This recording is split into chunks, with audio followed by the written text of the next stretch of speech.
Mini episode 343 of the FDH Lounge is brought to you by Sportsology, delivering unconventional columns and webcasts about sports, TV, music, movies, and more. Follow them on the web at sportsology.info. The FDH Lounge. You want to schedule your life around it. A long time ago, on a gloomy, wet Cleveland spring night, two men stand alone amidst the late-night drizzle. Their voices echo across the vacant station parking lot as they debate the merits of the great American radio show that have been missing for far too long. On that night, an idea was born. That idea became the FDH Lounge.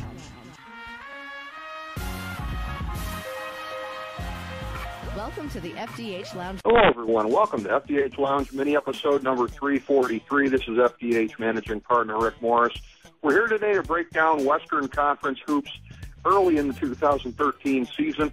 In mini episode number 342, we broke down the Eastern Conference with the same gentleman we've got with us today.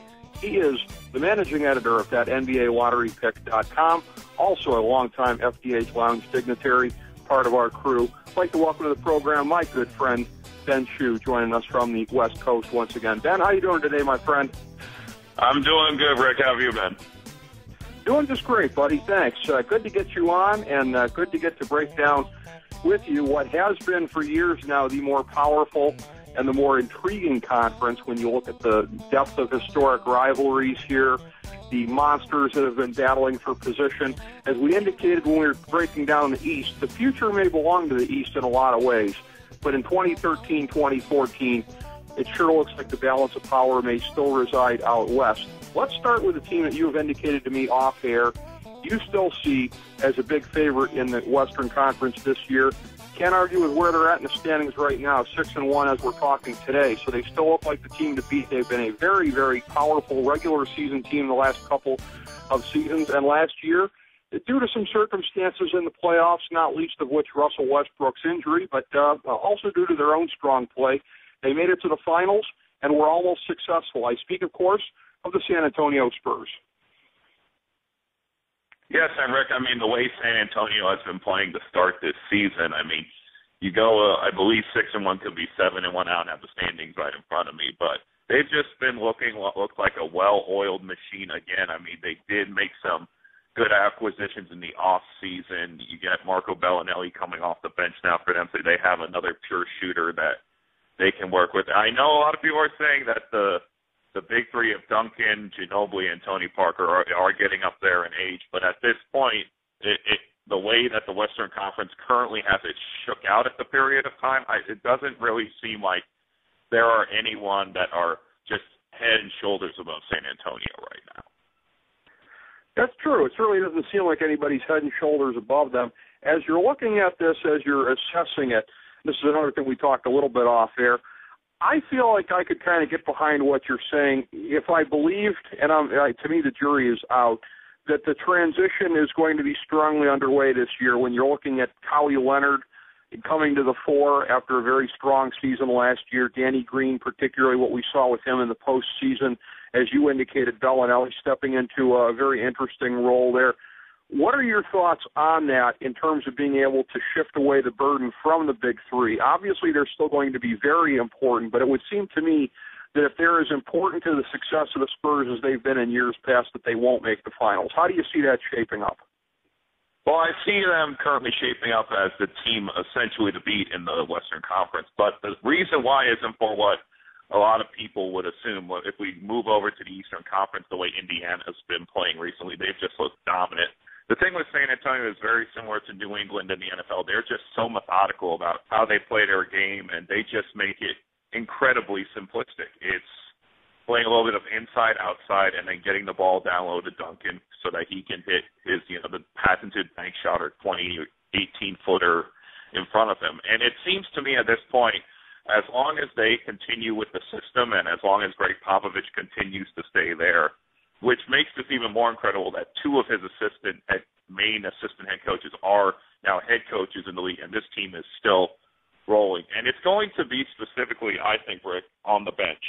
And you got guys like Bellinelli, you got Danny Green, you got guys like Patty Mills, and you also got Jeff Ayers, or a.k.a. Jeff Pendergraft. So there are guys there, and as long as they continue working that system, I don't think there's anyone in the West that can overtake them unless something happens to either Parker or Duncan. Well, and again, those are guys that have held up over an extended period of time, and clearly Spurs fans have to be crossing their fingers and hoping that they will continue to be in strong health. Obviously, to lose one or both for any extended period of time would put what you expect for them to be at risk. In terms of the most recent Western Conference champions, you've got San Antonio, but prior to that, the team that everybody believed that the future belonged to, the 2012-2013 Oklahoma City Thunder, again, running into the obstacle of Russell Westbrook's injury in the postseason, which derailed them. It was unknown how long they would be without him this year and needing to rely on Mr. October Reggie Jackson to come in and play the point. As it turns out, that period of time did not last very long, and perhaps unsurprisingly, Oklahoma City sitting here now at 5-1. Thoughts about, again, the scoring for this team, the depth of scoring. It seemed like this was going to be a little bit of a make-or-break year for Jeremy Lamb in terms of the importance that he was going to have. They might have done the right thing, Ben, in terms of letting Kevin Martin go, in terms of what he ended up costing Minnesota, in terms of what their cap situation was already. But doesn't that appear to be the biggest question for Oklahoma City this year? And if they can answer it, doesn't that set them up for another title run potentially? I mean, they are currently set for another title run, and the big thing right now is the health of Russell Westbrook. And in comparison to a guy like Derrick Rose, Westbrook looks more like himself than Rose currently does at this period of time. The real question and issue that a lot of Oklahoma City fans have been bemoaning after the James Harden trade was, where would the scoring come from? Kevin Martin was a great piece last season, but he was a tad inconsistent at times. They have Lamb, but the real issue with Lamb is that he is a pure scorer, but he's more athletic.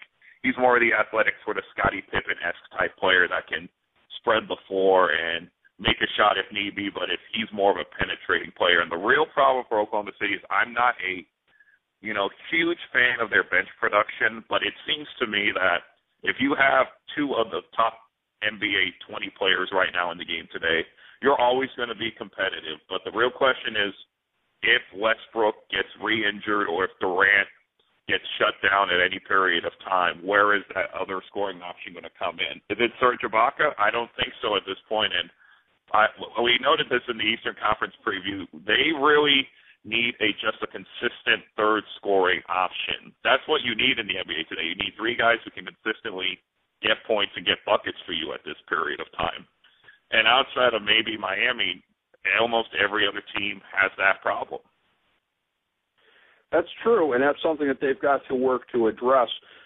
Because their depth of scoring right now is questionable when you get beyond, obviously, two guys who can just score in absolute reams in Durant and Westbrook, does this perhaps take a little bit of the steam off of Westbrook? There's a lot of people, and I'll be honest, myself included, that were really pointing the finger at Westbrook in terms of being a ball hog, in terms of maybe not knowing his role enough, getting a little bit carried away. And it was a little bit easier, I think, to point the finger when James Harden was there, when they went on the title run and they played Miami in the finals the previous year.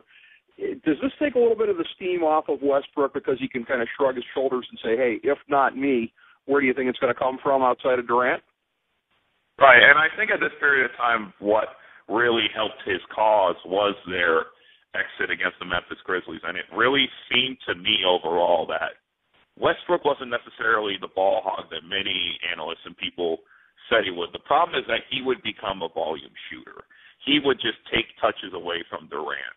And at this point, I think he's been able to sit back, lean back a little bit, see what the team has in front of it right now. And I think Westbrook can be that legitimate second scorer, and he pretty much is right now for OKC. But the real question is, if you can lock down those two guys, who's going to beat you? And at this point, I don't see a consistent option for them.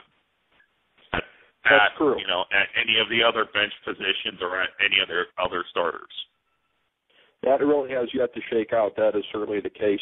When we're looking at some of the consensus top contenders in the Western Conference, and that's where we've started thus far with the two most recent West champions in San Antonio and Oklahoma City. I've indicated to you off air, been a little bit bemused at the notion in a lot of quarters the Clippers almost really seem to be not exactly a consensus choice to win the Western Conference, but there seem to be the majority of pundits out there I was looking at that fingered them as the Western Conference champions for this year. Obviously, they have a lot of talent on paper. Obviously, scoring depth not as much of an issue for them as perhaps, say, Oklahoma City. And they're getting the boost in getting Doc Rivers on the bench, an apparent upgrade from Vinny Del Negro. There's a lot to like when you look at them. You've got a young, developing big man in DeAndre Jordan. And yet, again, the notion that they would be favored by as many people to win the West really has kind of puzzled me on this. Is it a notion of people thinking that the West is a little bit kind of vulnerable right now and that San Antonio, Oklahoma City, other teams have their issues? What do you think accounts for the big bandwagon that's been out there for the Clippers this year? I think that what accounts for it at this point, Rick, is that they right now, on paper, look to have one of the most balanced teams in the NBA. They have outside scoring. They have inside scoring. You got a defensive stopper in DeAndre Jordan that can, make plays. But the real issue for them is, and again, we'll have to hark back to the Eastern preview when I was talking about Miami, is just consistency. There are games that they look absolutely dominant against Houston earlier on in the year, but then they'll lose a game to the Lakers on opening night. So it's really just, they need to figure out how to make it work. And the real question is, it's going to be heavily reliant on Blake Griffin and DeAndre Jordan. Griffin has been working on his outside game, and it seems to have been working, but the problem is that both Griffin and Jordan have pretty much zero to no low post scoring ability. And when you have to face up a lot of teams like Memphis and San Antonio and Oklahoma City in the Western Conference, you have to go up against solid bigs, and the real problem for them is that if they can't consistently score, then they're no better off than what they were in previous seasons. Well, staying on the left coast and staying with a team that is noted for finesse, because I noticed you didn't mention Golden State when you were talking about teams they were going to have to muscle up against. So is that a little bit of an issue with them as well, with the Warriors, is getting enough grit in their game? I mean, they've been a finesse team really for a long, long, long time, and with Steph Curry as their best player, no offense to him, but that really doesn't do much to change their image in terms of being a gritty team. No, and I think overall for Golden State that they are a fantastic team right now. They're going to make that next leap, make that next step. I don't think of them as too much of a finesse team these days with David Lee and Andrew Bogut in the middle for them, but it still seems to me that they need one piece. They just need another player in there to make it work. You got guys that can shoot. You got guys who can score in the low post. But the real question is that they have to go up against teams like Oklahoma City and the Clippers, and they can match their shooting stroke and athleticism pound for pound. So they're a team that is on the rise, and they're going to be a big deal for the next 3 or 4 seasons. The real question is they're going to need some teams to fall off in front of them, and if they can make it work, they can get to the NBA Finals. I don't have any doubt in my mind about that. Well, a big part of it, I mean, you're mentioning Andrew Bogut as being huge in there, and you're right. They are a much grittier team with him, but his health has really been a question the last couple of years. Does that make him really one of the most important players in the league in terms of what happens with their team because of how different the complexion of the Warriors are with him in there? I think he is a huge key for them, and the major thing, too, is that their backcourt depth isn't exactly the best after him, but if he can stay healthy, and you saw it in their series with the Nuggets last year, if David Lee can be any sort of effective at this point, they have the players to match up with a lot of these teams in the Western Conference. And if we harken back to last season in the playoffs against San Antonio, they were very close to taking a 2-0 series lead and possibly just going to dethrone San Antonio right then and there. But due to a late comeback, that pretty much soiled that chance. So they have the talent. They're one of these teams, I think, in the West that are very on the line of being championship contenders. But if they can possibly get a solid first-round matchup against a team that's less formidable than them, they can definitely go on a deep run at this point. Well, they were a team that really opened some eyes in the postseason last year, as did the Memphis Grizzlies. And again, that's a team, when you're talking about other squads struggling to body up against them in the front court, they certainly come to mind.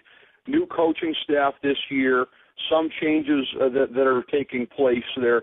What are your thoughts about the Grizzlies coming out of this period of transition? Presently 3-3 in the early part of the season, looking up and down at various points in time, as you would expect with a team making these kind of transitional moves. What are your thoughts about the Grizz as we move a little bit deeper into the season?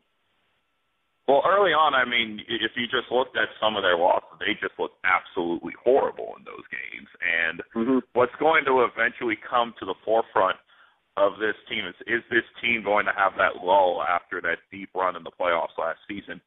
And to be fair, they really didn't improve the core group of guys that they had last year. And I think a lot of people in Memphis will probably agree that the whole fiasco last year with Lionel Hollins was just something that's going to affect this team going forward. And it seems to me that Memphis is going to be one of those teams that can either go on a deep playoff run or they'll be out of the play. They won't even make it to the playoffs this season. So it's really tough to judge where Memphis is, but I think in the West there are many teams that are probably more balanced and tougher than Memphis currently is right now. Yeah, they're in kind of a weird place at the moment, no question about it. When you're looking at off-season moves, clearly the biggest, at least in terms of media interest, Dwight Howard moving from L.A. to Houston. Thus far, the Rockets 4-3 as we're speaking today. In terms of piecing together this coexistence that there's going to have to be, the chemistry between Dwight Howard and James Harden on the court there, as well as some of the other players in the mix, whether it be Lynn or Parsons or anybody else. What are your thoughts early on about what we're seeing out of Houston and the chances for this thing meshing and them being able to make a nice playoff run as they expect?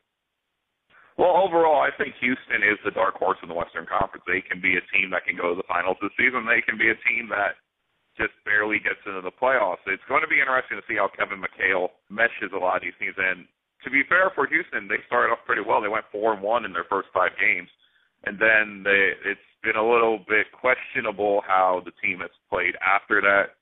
It's a lot of different personalities, and from what a lot of people, especially media type in the area, commented that it's a little bit lackadaisical, sort of cooler, relaxed team at this period of time. And the real question is, will this team be able to turn it on late, and will they be able to make that big push? Because to be fair, a lot of these Rocket players haven't had deep playoff runs in them, so it's going to be interesting to see how that team sort of molds together and gels during this season. But it's going to be determinant on how Dwight Howard is, and you're going to have to rely on guys like James Harden, Jeremy Lin, and Chandler Parsons to get that scoring for you, because Howard's low post game has been, at best, maybe improved just a bit, but he is nowhere near the dominant force offensively where he should probably be at this stage of his career.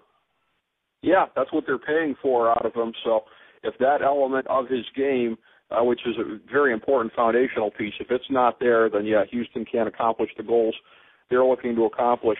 Segueing now, and we're starting to get a little bit more tenuous when we're talking about teams that were expected to do anything coming into the season here, because a lot of that would be predicated on making a late run, maybe out of the 7 or 8 seed, if they're able to get Kobe Bryant back in the lineup here and acclimated. I speak, of course, of the LA Lakers at 3-5. Had some games thus far where they've really pleasantly surprised, and you don't say that often about a team with a 3-5 record. But as depleted as they seem to have been in the early going here, have the Lakers discovered anything about any of the supporting cast members that's really going to benefit them for when Kobe comes back? Do you take seriously the notion that, particularly since it seems like he may not be out as long as some people had thought, that they may be able to make a solid run on the back end of the season and into the playoffs? Or is this still looking like a team that's basically still just kind of regrouping for 2014?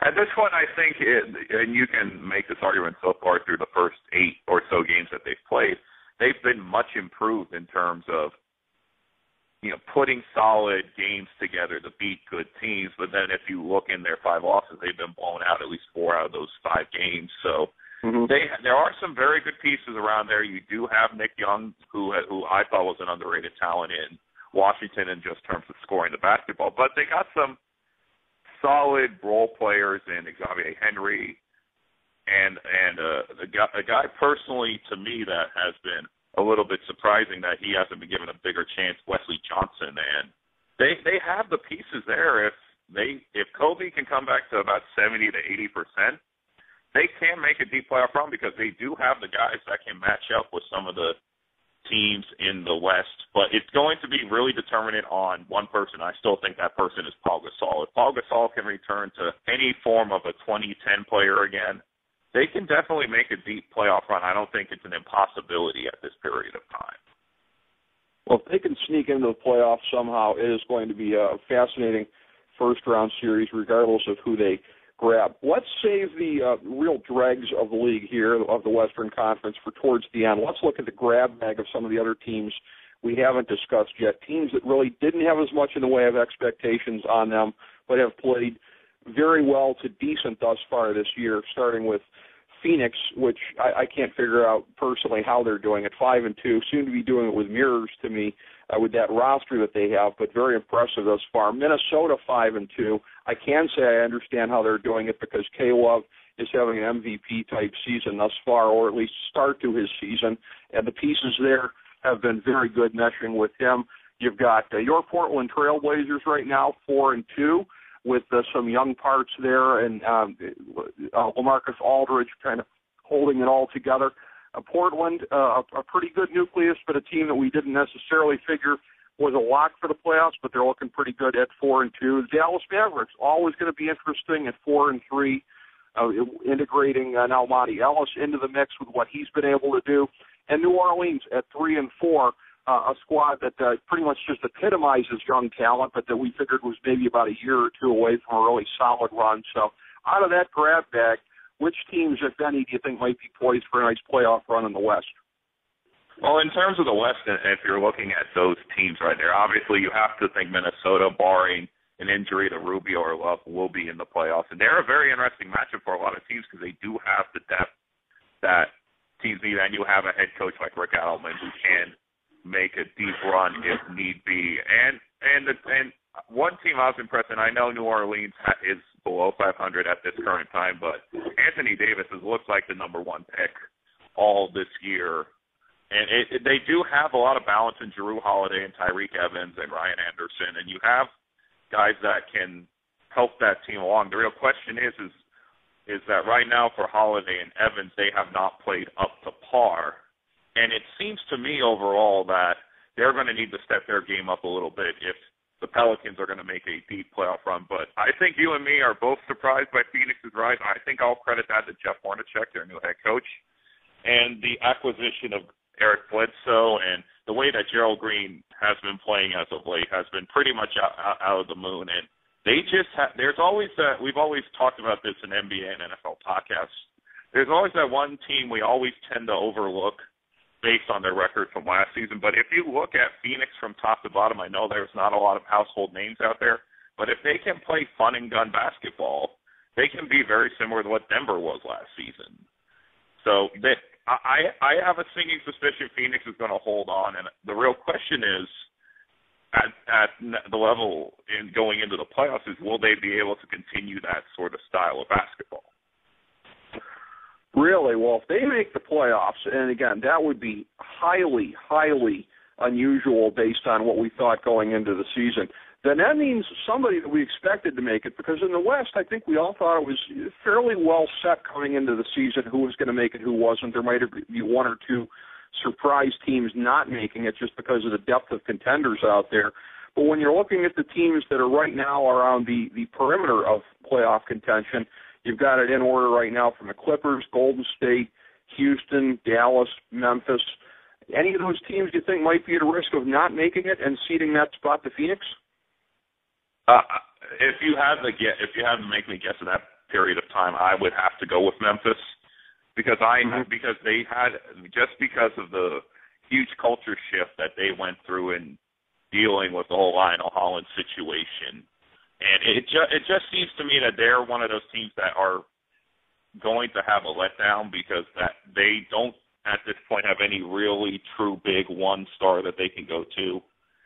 And at this point, you can also make the argument that Dallas is along those lines, but I think Dallas will probably slip into the playoffs just because of the depth that they have. And the one big issue they had last season was they didn't really get much scoring out of the shooting guard position. And the one thing I know about Monte Ellis is that he can't score. So I think Dallas is going to be one of those teams that will slip in, and it's very possible that Memphis will slide out. Well, that will definitely bear watching very closely. You mentioned Denver, and I mentioned we were still going to get to the dregs of the league. And right now, Denver's among them at 1-4, Sacramento at 1-5, Utah 0-7 as we speak today. Don't know that we necessarily expected Denver and Utah to be in this mix. Sacramento is a perennial contender for it, for the top pick, just because they always have a decent amount of young talent there, sometimes better than that, but they can never get a rotation set to save their lives. So of those three teams, do you expect them all? It sure looks like Utah at the moment because the death watch for Ty Corbin is already on. But as far as the other ones go, do you expect them to be in the mix all year long for the Andrew Wiggins sweepstakes?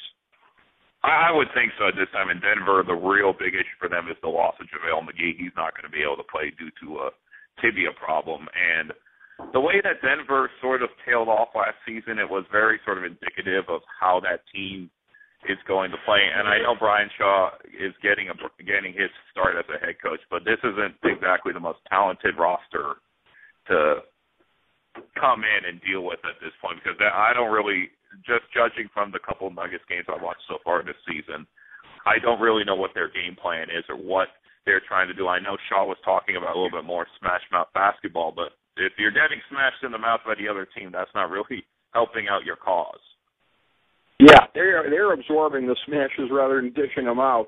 And again, George Karl's got to be chortling wherever he's watching this from, because this is a team that really looks like a shell of itself relative to the last couple of years. As far as how things shake out for the finals, now having gone through both conferences with you here in separate segments, I had said coming into the season, I haven't seen anything to shake me off of this thus far.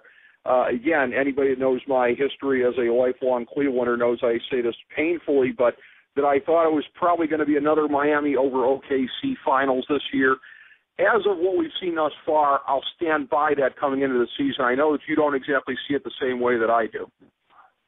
At this point, I mean, if we're judging just off the early part of the season, it seems to me it's going to be another San Antonio-Miami final unless someone either like the Clippers or the Pacers make a huge push late. And at this point, it's really tough that the Pacers are at this point to be favored, but it seems to me like another Miami-San Antonio final. The real question for Oklahoma City is that they're going to have to run into teams like San Antonio, the Clippers, during these playoff runs. And the real question is, if either of those teams can shut down Westbrook or Durant, I think OKC is very one-dimensional on offense, and that's not the way you want to be, especially in the West.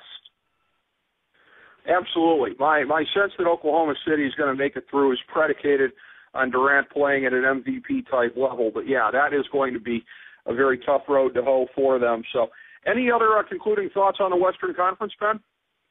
I mean, really quickly, I know we mentioned Sacramento and Portland. We didn't get to them overall. I think Sacramento, their main problem is they're still trying to figure out, especially with the whole saga with them possibly going to Seattle, that who's going to be there, who's going to be gone soon in terms of their rotation. How is Brendan Malone going to deal with this team? And the real issue is that they have talent. This is one of the very few teams, I think, in the NBA that has an absolute depth of talent, and guys like Isaiah Thomas and DeMarcus Cousins and Marcus Thorin and their stud rookie Ben McLemore, and it just seems very, very interesting what they're going to be going through for the rest of the season. Moving to Portland very quickly, Portland is probably going to make the playoffs this year. They're going to get most likely to the 7th and 8th seed. The real question is their acquisitions of Mo Williams and Darrell Wright and Robin Lopez are going to be the driving factor, because Damian Lillard has looked good this season. I don't know if he's going to be on the same Rookie of the Year level as he was last year, because I think a lot of people slept on him overall.